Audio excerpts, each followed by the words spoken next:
Pensée dès 2018, cette force militaire européenne naît en mars 2020.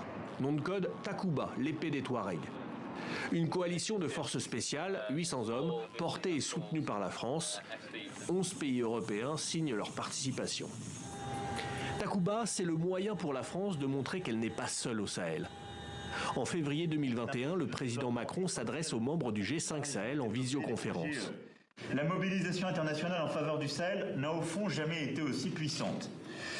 Et je veux remercier à ce titre les partenaires européens qui se sont engagés dans la montée en puissance de l'opération Takuba et qui acceptent ainsi de mutualiser le risque du sacrifice ultime que prennent nos soldats.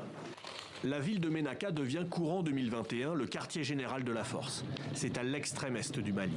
Ville où existe déjà un camp de la MINUSMA et où stationnent également des groupes armés. Mouvement pour le salut de l'Azawad et Gatia. Takuba doit surtout permettre de soulager Barkhane. L'opération française va en effet changer en 2021.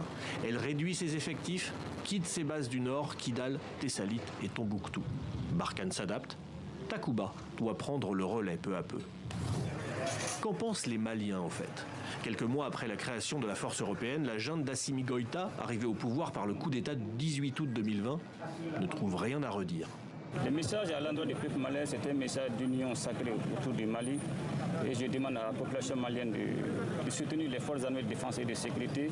Et je demande aussi à la population malienne de soutenir nos forces partenaires, telles que la force Barkhane, la MINUSMA et la force Takuba.